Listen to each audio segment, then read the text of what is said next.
Audiobook motivasi bahasa Indonesia. Judul buku Rich Dad Poor Dad. Penulis Robert T. Kiyosaki. Penerbit PT Gramedia Pustaka Utama. Narator Elis Sutrisna.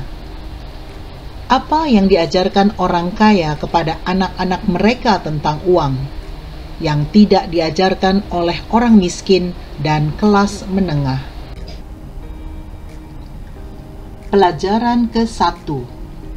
Orang kaya tidak bekerja untuk uang. Saya tidak memberitahu ayah miskin bahwa saya tidak dibayar. Dia tidak akan mengerti, dan saya tidak mau berusaha menjelaskan sesuatu yang saya sendiri tidak pahami. Selama 3 minggu berikutnya, saya dan Mike bekerja selama 3 jam setiap Sabtu tanpa dibayar. Pekerjaan itu tidak mengganggu saya, dan rutinitas itu semakin mudah.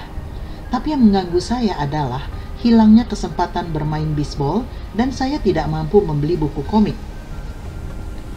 Ayah kaya mampir pada siang minggu ketiga. Kami mendengar truknya berhenti di tempat parkir dan suara mesin dimatikan. Dia masuk ke toko dan menyalami Bu Martin sambil memeluknya. Setelah mengecek keadaan toko, dia mendekati freezer ice cream, mengambil 2 batang, membayarnya, dan memberi tanda kepada saya dan Mike. "Ayo jalan-jalan anak-anak." Kami menyeberang menghindari beberapa mobil yang lalu lalang dan berjalan melintasi lapangan rumput yang sangat luas, tempat sejumlah orang dewasa sedang bermain baseball. Setelah duduk di sebuah meja piknik, dia menyodorkan es krim itu kepada saya dan Mike. "Bagaimana kabar kalian?" "Baik," kata Mike. Saya mengangguk setuju. "Sudah belajar sesuatu?" tanya ayah kaya. Saya dan Mike berpandang-pandangan, serentak mengangkat bahu dan menggeleng. Menghindari salah satu perangkap terbesar dalam hidup. Kalian sebaiknya mulai berpikir, kalian sedang menatap salah satu pelajaran terbesar dalam hidup. Kalau bisa menarik hikmah dari pelajaran ini, kalian akan menikmati hidup yang dipenuhi rasa aman dan kebebasan yang luar biasa. Kalau tidak, kalian akan menjadi sama seperti Bu Martin dan sebagian besar orang yang sedang bermain baseball di lapangan ini. Mereka bekerja sangat keras untuk uang yang sedikit, bergantung pada ilusi jaminan kerja, menanti-nantikan liburan selama 3 minggu setiap tahun, dan mungkin uang pensiun yang amat kecil setelah 45 tahun bekerja. Kalau itu membuat kalian senang, saya akan memberi kalian kenaikan upah menjadi 25 sen per jam. Tapi mereka pekerja keras yang baik. Apakah Bapak sedang menertawakan mereka? Saya menuntut. Senyum tersungging di wajah ayah kaya. Bu Martin sudah saya anggap ibu sendiri. Saya tidak akan sekejam itu. Saya mungkin terdengar kejam karena saya melakukan yang terbaik untuk menunjukkan sesuatu pada kalian berdua. Saya ingin memperluas pandangan kalian supaya kalian bisa melihat sesuatu yang kebanyakan orang tidak pernah beruntung bisa melihatnya, karena pandangan mereka terlalu sempit. Kebanyakan orang tidak pernah melihat perangkap yang mengurung mereka. Saya dan Mike duduk di situ merasa tidak yakin dengan apa yang ingin disampaikannya. Dia terdengar kejam, tapi kami bisa merasa bahwa dia sedang berusaha membuat kami memahami sesuatu. Sambil tersenyum, ayah kaya berkata, "Tidakkah 25 sen per jam terdengar bagus? Tidakkah itu membuat jantung kalian berdetak sedikit lebih cepat?" Saya menggeleng, tapi sebenarnya itu benar. 25 sen per jam adalah jumlah yang besar bagi saya. "Baiklah, saya akan membayar kalian $1 per jam," kata ayah kaya sambil menyeringai. Sekarang jantung saya mulai berpacu, otak saya menjerit, "Ambil, ambil!" Saya tak percaya apa yang saya dengar, tetap saja saya tidak berkata apa-apa. "Oke, $2 per jam." Otak dan jantung kecil saya hampir meledak. Bagaimanapun saat itu tahun 1956 dan diberi upah $2 per jam akan menjadikan saya anak terkaya di dunia. Saya tidak bisa membayangkan memperoleh uang sebanyak itu. Saya ingin berkata, "Ya, saya menginginkan kesepakatan itu. Saya bisa membayangkan sepeda baru, sarung tangan baseball baru, dan pujian teman-teman ketika saya memperlihatkan sejumlah uang. Di atas semua itu, Jimmy dan teman-teman yang kaya tidak akan pernah bisa menyebut saya miskin lagi. Namun entah mengapa mulut saya tetap terkunci. Es krim sudah mencair dan mengalir di tangan saya. Ayah kaya menatap dua bocah yang malas menatapnya dengan mata membelalak dan otak kosong. Dia sedang menguji kami, dan dia tahu ada sebagian dari emosi kami yang ingin menerima kesepakatan itu. Dia paham bahwa setiap manusia mempunyai bagian jiwa yang lemah dan miskin yang bisa dibeli. Dan dia tahu setiap manusia juga mempunyai bagian jiwa yang kuat serta penuh ketetapan hati yang tak pernah bisa dibeli. Itu hanya masalah mana yang lebih kuat. Oke, $5 per jam. Tiba-tiba suara di dalam diri saya hilang. Sesuatu berubah. Tawaran itu terlalu besar dan konyol. Tidak banyak orang dewasa pada 1956 yang bisa menghasilkan lebih dari itu. Tapi godaan yang saya rasakan dengan cepat hilang, digantikan ketenangan. Perlahan-lahan saya menengok ke kiri untuk menatap Mike. Dia menatap balik. Bagian jiwa saya yang lemah dan miskin terdiam. Bagian diri saya yang tidak punya harga mengambil alih. Saya tahu, Mike juga sampai ke tahap itu. Bagus, kata ayah kaya lembut. Sebagian besar orang mempunyai harga. Dan mereka mempunyai harga karena emosi manusia yang disebut ketakutan dan ketamakan. Pertama, rasa takut akan hidup tanpa uang memotivasi kita untuk bekerja keras. Lalu setelah mendapat slip gaji, ketamakan atau nafsu membuat kita mulai berpikir tentang semua hal indah yang bisa dibeli dengan uang. Pola pun kemudian terbentuk. Pola apa? Tanya saya. Pola bangun, bekerja, membayar tagihan, bangun, bekerja, membayar tagihan. Hidup manusia selamanya dikendalikan oleh dua emosi, ketakutan dan ketamakan. Tawari mereka uang lebih banyak, maka mereka akan meneruskan siklus itu dengan meningkatkan pengeluaran mereka. Itulah yang saya sebut balap tikus. Apakah ada jalan lain? Tanya Mike. Ya, kata ayah kaya pelan. Tapi hanya sedikit orang yang menemukannya. Apa itu? Tanya Mike. Itulah yang saya harap akan kalian temukan ketika kalian bekerja dan belajar bersama saya. Itu sebabnya saya menyingkirkan semua bentuk upah. Ada petunjuk? Tanya Mike. Kami agak capek bekerja keras, apalagi tanpa imbalan. Ya, langkah pertama adalah mengatakan kebenaran, kata ayah kaya. Kami tidak berbohong, kata saya. Saya tidak mengatakan kalian berbohong, saya minta kalian mengatakan kebenaran, kata ayah kaya tajam. Kebenaran tentang apa? Tanya saya. Tentang bagaimana perasaan kalian, kata ayah kaya. Kalian tidak harus mengatakannya pada orang lain, hanya pada diri kalian sendiri. Maksud Bapak, orang-orang di lapangan ini orang yang bekerja pada Bapak, Bu Martin. Mereka tidak melakukan hal itu, tanya saya. Saya meragukannya, katanya. Sebaliknya, mereka merasa takut bila tidak mempunyai uang. Mereka tidak menghadapinya dengan menggunakan pikiran. Mereka bertindak secara emosional, bukannya menggunakan kepala mereka, kata ayah kaya. Lalu mereka menerima sejumlah kecil uang, dan sekali lagi, emosi kegembiraan, hasrat, dan ketamakan mengambil alih. Sekali lagi, mereka bereaksi, bukannya berpikir. Jadi emosi mereka mengendalikan pikiran mereka, kata Mike. Tepat, kata ayah kaya. Bukannya mengakui kebenaran tentang apa yang mereka rasakan, mereka malah bereaksi menurut perasaan mereka, bukannya berpikir. Mereka merasa takut, jadi mereka bekerja dengan harapan uang akan meredakan ketakutan itu. Tapi itu tidak terjadi. Ketakutan itu terus menghantui mereka, dan mereka kembali bekerja. Lagi-lagi berharap uang akan menenangkan ketakutan mereka. Dan sekali lagi, itu tidak terjadi. Ketakutan membuat mereka terjebak untuk bekerja, menghasilkan uang. Bekerja, menghasilkan uang. Berharap ketakutan itu pergi. Namun, setiap hari mereka terjaga, dan ketakutan itu ikut terjaga bersama mereka. Bagi jutaan orang, ketakutan itu membuat mereka terjaga sepanjang malam, mengakibatkan malam yang penuh kegalauan dan kecemasan. Karena itu mereka bangun dan pergi bekerja, berharap gaji mereka akan membunuh ketakutan yang menggerogoti jiwa mereka itu. Uang mengendalikan hidup mereka, dan mereka menolak mengatakan kebenaran ini. Uang mengendalikan emosi dan jiwa mereka. Ayah kaya duduk diam, membiarkan kata-katanya mengendap. Saya dan Mike mendengar apa yang dia katakan. tapi tidak benar-benar memahami apa yang dia sampaikan. Saya hanya tahu bahwa saya seringkali bertanya-tanya, mengapa orang dewasa bergegas-gegas pergi bekerja? Kelihatannya tidak terlalu menyenangkan, dan mereka tidak pernah melihat bahagia, tapi sesuatu memaksa mereka terus melakukannya. Sadar bahwa kami sudah menyerap apa yang dia sampaikan, ayah kaya berkata, "Saya ingin kalian menghindari perangkap itu. Itulah yang benar-benar ingin saya ajarkan pada kalian. Tidak hanya menjadi kaya, karena menjadi kaya tidak memecahkan masalah." "Benarkah?"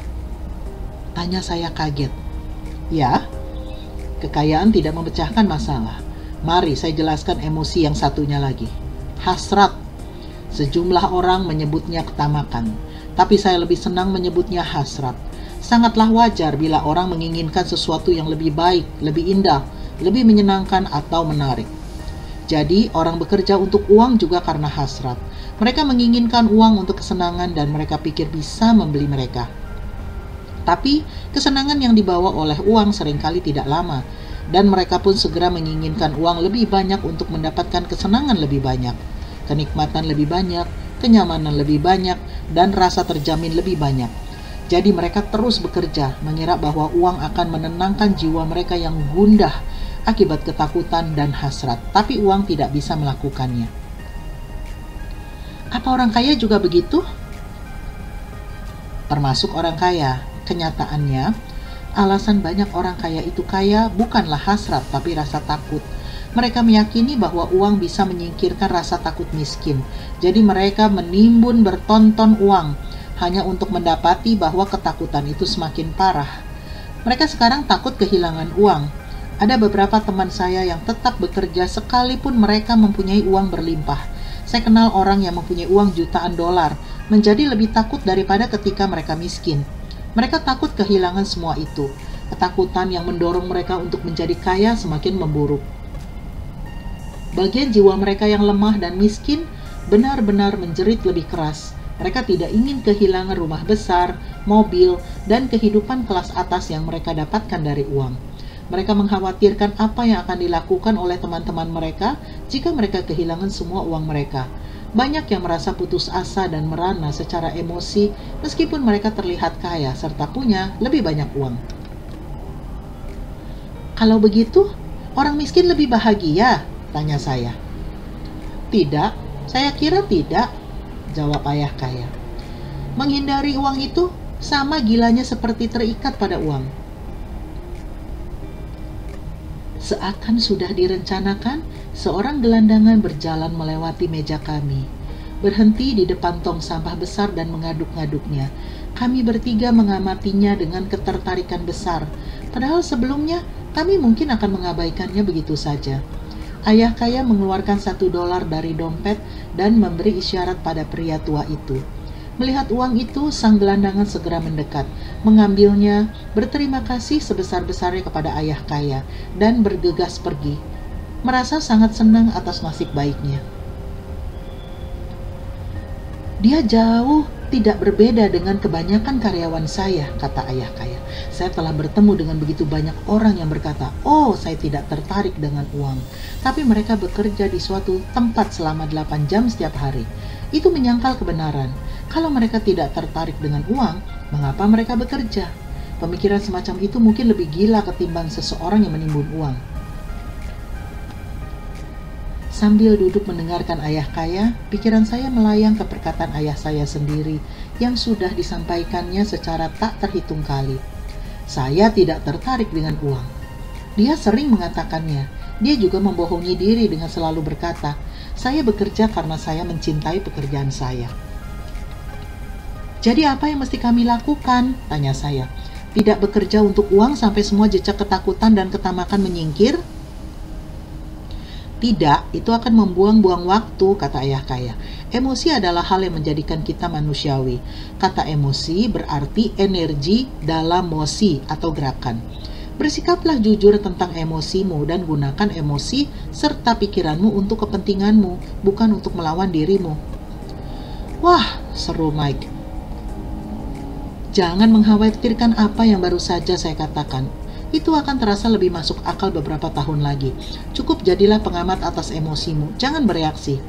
Kebanyakan orang tidak tahu bahwa emosi mereka lah yang berpikir. Emosi kalian adalah emosi kalian, tapi kalian harus belajar berpikir sendiri. Bapak bisa memberi contoh? Tanya saya. Tentu, jawab ayah kaya.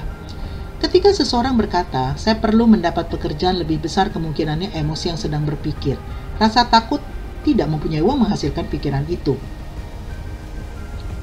Tapi orang butuh uang kalau ada tagihan yang harus dibayar, kata saya. Tentu saja, kata ayah kaya sambil tersenyum. Yang mau saya katakan adalah terlalu sering rasa takutlah yang melakukan pemikiran. Aku tidak mengerti, kata Mike. Contohnya begini, katanya. Kalau rasa takut tidak punya cukup uang timbul, bukannya karena segera mencari pekerjaan baru, mereka justru bertanya pada diri mereka sendiri, apakah suatu pekerjaan akan menjadi pemecahan terbaik untuk rasa takut ini dalam jangka panjang? Menurut saya jawabannya tidak. Pekerjaan benar-benar hanya solusi jangka pendek untuk permasalahan jangka panjang. Tapi ayah saya selalu berkata, teruslah bersekolah dan raih nilai bagus supaya kau bisa mendapatkan pekerjaan yang aman dan terjamin, kata saya bimbang. Ya, saya tahu dia mengatakan itu, kata ayah kaya sambil tersenyum. Kebanyakan orang menganjurkan itu, dan itu gagasan yang baik bagi kebanyakan orang. Tapi orang membuat anjuran itu terutama karena rasa takut. Maksud Bapak, ayah saya mengatakan itu karena takut? Iya, kata ayah kaya. Dia takut kau tidak menghasilkan cukup uang dan tidak bisa masuk ke tatanan masyarakat. Jangan salah paham. Dia mencintaimu dan menginginkan yang terbaik untukmu. Saya juga meyakini bahwa pendidikan dan pekerjaan itu penting, tapi tidak akan mengatasi rasa takut. Kau tahu, rasa takut yang membuatnya terjaga di pagi hari untuk mendapatkan sejumlah uang adalah rasa takut yang membuatnya begitu fanatik menyuruhmu bersekolah. Jadi apa saran Bapak? Tanya saya. Saya ingin mengajari kalian untuk memahami kekuatan uang, bukannya merasa takut pada uang. Itu tidak diajarkan di sekolah. Dan kalau tidak mempelajarinya, kalian akan menjadi budak uang. Akhirnya hal itu masuk akal. Dia ingin kami memperluas pandangan kami dan melihat apa yang tidak bisa dilihat oleh Bu Martin. Dia menggunakan contoh yang terdengar kejam saat itu, tapi saya tidak pernah melupakannya.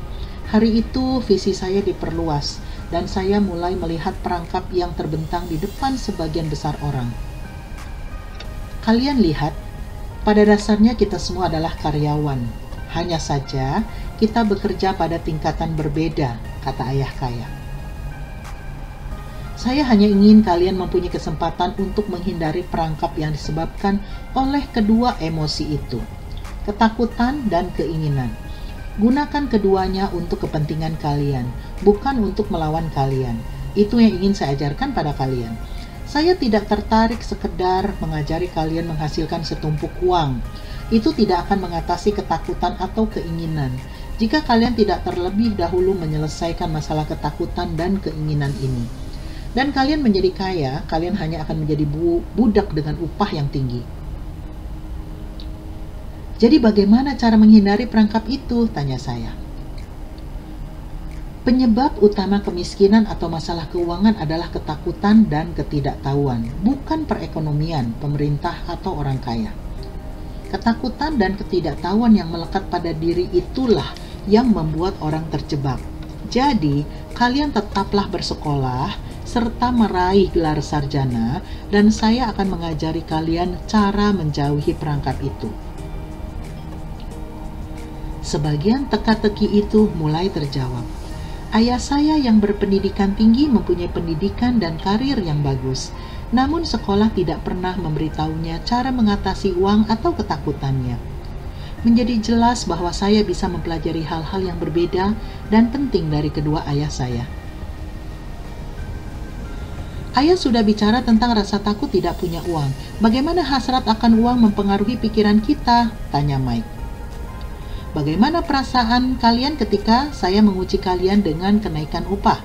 Apa kalian menyadari bahwa hasrat kalian meningkat? Kami mengangguk. Dengan tidak menyerah pada emosi, kalian mampu menunda reaksi dan berpikir. Itu penting. Kita akan selalu memiliki emosi ketakutan dan ketamakan. Mulai saat ini, sangatlah penting bagi kalian untuk menggunakan emosi itu untuk keuntungan kalian. Dan secara jangka panjang, tidak membiarkan emosi kalian mengendalikan pikiran kalian. Kebanyakan orang menggunakan ketakutan dan ketamakan untuk melawan diri mereka sendiri. Itulah awal kebodohan. Kebanyakan orang menjalani hidup dengan mengejar upah, memiliki kenaikan gaji, dan jaminan kerja karena emosi, hasrat, dan ketakutan. Tidak sungguh-sungguh mempertanyakan kemana pikiran yang digerakkan emosi itu menuntun mereka. Itu mirip seperti seekor keledai yang menarik gerobak dengan si pemilik yang menggantungkan wortel persis di depan hidungnya. Si pemilik keledai mungkin pergi kemana dia suka, tapi keledai itu hanya mengejar sebuah ilusi. Besok hanya akan ada wortel lain untuk si keledai. Maksud ayah, saat saya mulai membayangkan sarung tangan baseball baru, permen dan mainan itu seperti wortel bagi seekor keledai, tanya Mike. Ya, dan saat kalian semakin besar, mainan kalian menjadi makin mahal. Mobil baru, kapal, dan rumah besar untuk membuat teman-teman kalian terkesan, kata ayah saya sambil tersenyum. Ketakutan mendorong kalian keluar pintu dan hasrat memanggil kalian. Itu perangkapnya. Jadi apa jawabannya? Tanya Mike. Hal yang memperkuat ketakutan dan hasrat adalah kebodohan. Itulah sebabnya orang kaya yang punya banyak uang seringkali memiliki ketakutan yang makin besar saat mereka makin kaya. Uang adalah wortel ilusi. Kalau keledai bisa melihat seluruh gambaran itu, dia mungkin memikirkan kembali pilihannya untuk mengejar wortel. Ayah kaya terus menjelaskan bahwa hidup manusia adalah pergumulan antara kebodohan dan ilusi. Dia menjelaskan bahwa begitu seseorang berhenti mencari informasi dan pengetahuan tentang dirinya, kebodohan mulai masuk. Pergumulan itu adalah keputusan dari waktu ke waktu untuk belajar, membuka, atau menutup pikiran. Sekolah itu sangat penting. Kalian bersekolah untuk mempelajari sesuatu keahlian atau profesi agar menjadi anggota masyarakat yang bisa menyumbangkan sesuatu. Setiap kebudayaan membutuhkan guru, dokter, perawat, montir, seniman, juru masak, pelaku bisnis, polisi, petugas pemadam kebakaran, dan tentara. Sekolah melatih mereka sehingga kebudayaan bisa masuk dan berkembang, kata ayah kaya. Sayangnya, bagi banyak orang, sekolah adalah akhir bukan awal. Kami merasakan kesunyian yang panjang, ayah kaya tersenyum. Saya tidak mengerti semua yang dikatakannya hari itu, namun seperti halnya kebanyakan guru besar, kata-katanya terus menyampaikan pengajaran selama bertahun-tahun. Saya bersikap sedikit kejam hari ini, kata ayah kaya. Tapi saya ingin kalian selalu mengingat percakapan ini.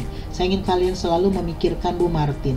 Saya ingin kalian selalu memikirkan keledai itu. Jangan pernah lupa bahwa ketakutan dan hasrat bisa menuntun kalian ke perangkap hidup terbesar jika kalian tidak sadar bahwa hal itu mengendalikan pikiran kalian. Menghabiskan hidup dalam ketakutan dan tidak pernah menggali mimpi kalian itu kejam. Bekerja keras demi uang, berpikir bahwa uang akan membelikan hal-hal yang membuat kalian bahagia juga kejam. Terjaga tengah malam karena ngeri membayangkan bagaimana akan membayar tagihan adalah cara yang mengerikan untuk hidup. Menjalani hidup yang diatur oleh besarnya upah yang diterima bukanlah hidup yang sesungguhnya. Berpikir bahwa sebuah pekerjaan akan membuat kalian merasa terjamin, itu berbohong pada diri sendiri. Itu kejam. Dan itu perangkap yang saya ingin kalian hindari. Saya sudah melihat bagaimana uang mengendalikan hidup orang. Jangan biarkan hal itu terjadi pada kalian. Tolong jangan biarkan uang mengendalikan hidup kalian. Sebuah bola menggelinding di bawah meja kami. Ayah kaya mengambil dan melemparkannya kembali. Jadi apa hubungan ketidaktahuan dengan ketamakan dan ketakutan, tanya saya. Ketidaktahuan akan uanglah yang menyebabkan begitu banyak ketamakan dan ketakutan, kata ayah saya. Saya beri beberapa contoh. Seorang dokter karena ingin lebih banyak uang untuk memenuhi kebutuhan keluarganya dengan lebih baik menaikkan tarif. Dengan menaikkan tarif, biaya perawatan kesehatan menjadi makin mahal bagi siapapun. Hal itu paling menyakiti orang miskin. Jadi kesehatan mereka lebih buruk daripada mereka yang punya uang. Karena dokter menaikkan tarif, pengacara menaikkan tarif. Karena tarif pengacara naik, guru sekolah menginginkan kenaikan, yang akhirnya menaikkan pajak kita, dan seterusnya dan seterusnya. Segera setelah itu akan ada jurang yang mengerikan antara yang kaya dan yang miskin, sehingga kekacauan pecah serta suatu peradaban besar runtuh. Sejarah mencatat peradaban besar runtuh ketika jurang antara yang berpunya dan yang tidak terlalu besar. Sayangnya, Amerika berada di jalur itu karena kita belum mendapat pelajaran dari sekolah. Kita hanya mengingat tanggal dan nama dalam sejarah, bukan pelajarannya. Bukankah harga-harga memang seharusnya naik? Tanya saya. Dalam masyarakat yang terdidik, dengan pemerintah yang berjalan dengan baik, harga seharusnya turun. Tentu saja itu seringkali hanya benar dalam teori. Harga-harga naik karena ketamakan dan ketakutan yang disebabkan oleh ketidaktahuan. Jika sekolah mengajari orang tentang uang, akan ada lebih banyak uang dan harga yang lebih rendah. Namun, sekolah hanya berfokus mengajari orang bekerja untuk uang, bukannya cara memanfaatkan kekuatan uang. Tapi bukankah ada sekolah bisnis? Tanya Mike. Dan bukankah ayah mendorongku masuk sekolah bisnis untuk meraih gelar MBA? Iya, kata ayah kaya. Tapi terlalu sering sekolah bisnis melatih karyawan-karyawan yang merupakan juru hitung berotak udang yang canggih. Surga melarang juru hitung berotak udang mengambil alih bisnis. Yang mereka lakukan adalah melihat angka, memecat orang, dan mematikan bisnis. Saya tahu itu karena saya mempekerjakan juru hitung berotak udang. Yang mereka pikirkan hanya mengurangi biaya dan menaikkan harga, yang menyebabkan lebih banyak masalah. Hitung-hitungan itu penting. Andai ada lebih banyak orang yang mengetahuinya. Tapi itu juga bukan segalanya yang dibutuhkan, tambah ayah kaya dengan marah. Jadi adakah jawabannya? Tanya Mike. Iya, kata ayah kaya. Belajarlah menggunakan emosi kalian untuk berpikir, bukan berpikir dengan emosi kalian. Ketika kalian menguasai emosi dengan menyetujui bekerja tanpa upah, saya tahu ada harapan. Ketika kalian sekali lagi menahan emosi saat saya menguji kalian dengan lebih banyak uang, kalian sekali lagi belajar berpikir, bukannya dikuasai emosi. Itu langkah pertama. Mengapa langkah itu begitu penting? Tanya saya. Ya terserah kalian untuk mengetahui jawabannya. Kalau kalian mau belajar, saya akan membawa kalian memasuki ladang yang penuh onak dan duri. Tempat yang dihindari oleh hampir semua orang. Kalau pergi bersama saya, kalian akan melepaskan gagasan bekerja untuk uang dan malah belajar membuat uang bekerja untuk kalian. Apa yang akan kami peroleh bila pergi bersama Bapak? Bagaimana kalau kami setuju belajar dari Bapak? Apa yang akan kami peroleh? Tanya saya. Sama seperti yang diperoleh si kancil, kata ayah saya mengacu pada dongeng klasik anak-anak. Apakah ladang yang penuh onak dan duri itu ada? Tanya saya. Iya, kata ayah kaya. Ladang berduri itu adalah ketakutan dan ketamakan kita. Menghadapi ketakutan, kelemahan, dan kemiskinan dengan memilih pikiran kita sendiri adalah jalan keluar. Memilih pikiran kita? Tanya Mike bingung. Ya, memilih apa yang kita pikirkan, bukan bereaksi menurut emosi kita. Bukannya sekedar bangun dan pergi bekerja karena tidak punya uang untuk membayar tagihan itu membuat kalian takut. Bertanyalah pada diri kalian, apakah bekerja lebih keras merupakan solusi terbaik untuk masalah ini? Kebanyakan orang terlalu takut untuk berpikir secara rasional dan malah berlari menuju pekerjaan yang mereka benci. Orang-orangan sawah memegang kendali. Itu yang saya maksud dengan memilih pikiran kita. Bagaimana kami melakukannya? Tanya Mike. Itulah yang akan saya ajarkan pada kalian. Saya akan mengajari kalian untuk mempunyai alternatif pemikiran yang bisa dipertimbangkan, bukannya bereaksi secara tolol, seperti menenggak kopi dan lari keluar rumah. Ingat apa yang baru saya katakan. Pekerjaan hanyalah solusi jangka pendek untuk masalah jangka panjang. Kebanyakan orang hanya bisa memikirkan satu masalah, dan itu bersifat jangka pendek. Masalah itu adalah tagihan di penghujung bulan orang-orangan sawah. Uang mengendalikan hidup mereka, atau harus saya katakan, rasa takut dan ketidaktahuan akan uang mengendalikannya. Jadi mereka melakukan apa yang dilakukan oleh orang tua mereka. Mereka bangun tiap pagi dan bekerja untuk memperoleh uang, tidak meluangkan waktu untuk mengajukan pertanyaan. Apakah ada cara lain? Emosi mereka menguasai pikiran mereka, bukan kepala mereka. Bisakah ia memberitahu perbedaan antara emosi yang berpikir dan logika yang berpikir? Tanya Mike. Oh ya, saya mendengarnya sepanjang waktu, kata ayah kaya. Saya mendengar hal-hal seperti, ya setiap orang harus bekerja, atau orang kaya itu bajingan, atau aku akan mencari pekerjaan lain, aku pantas mendapat kenaikan gaji, kau tidak bisa mempermainkanku, atau aku suka pekerjaan ini karena terjamin.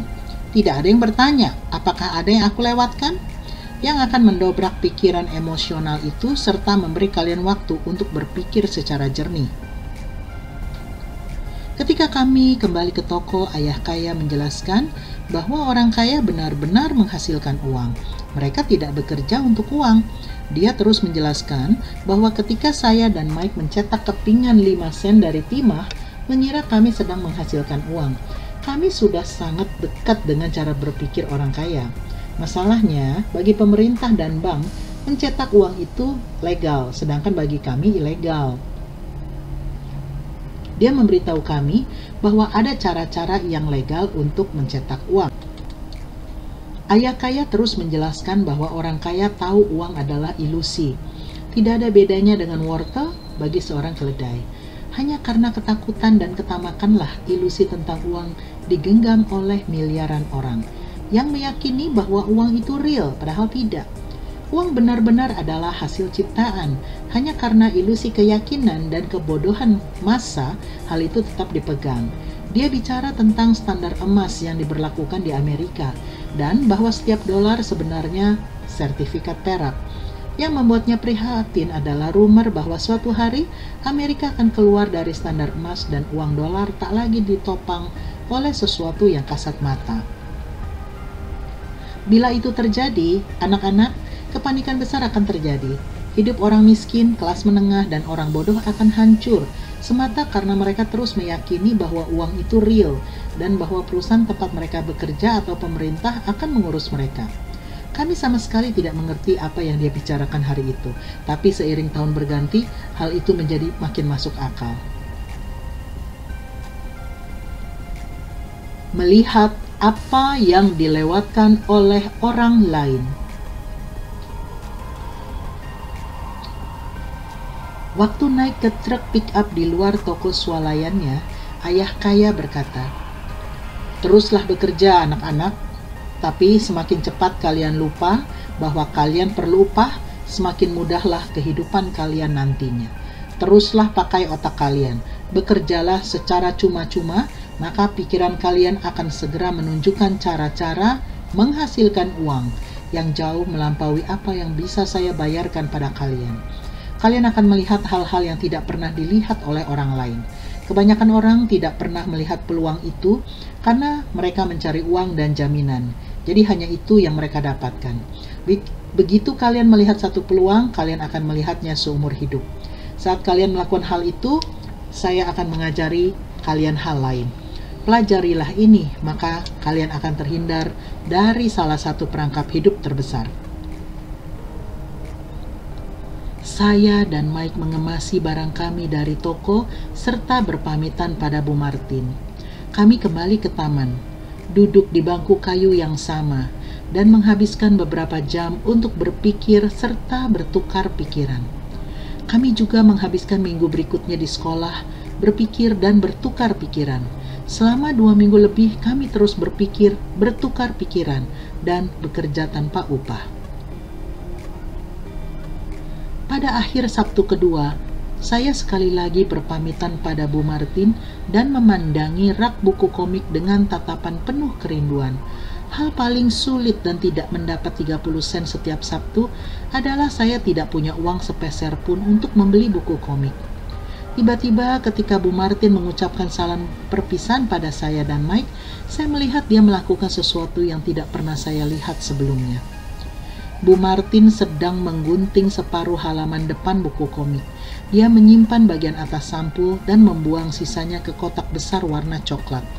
Ketika saya bertanya apa yang sedang dia lakukan dengan buku-buku komik itu, dia menjawab, "Saya membuangnya. Saya mengembalikan sampul atas belakang buku komik itu kepada distributor untuk mendapatkan kredit ketika dia datang membawa komik-komik baru. Dia akan datang 1 jam lagi." Saya dan Mike menunggu selama 1 jam. Sang distributor pun tiba, dan saya bertanya apakah kami boleh memiliki buku-buku komik itu.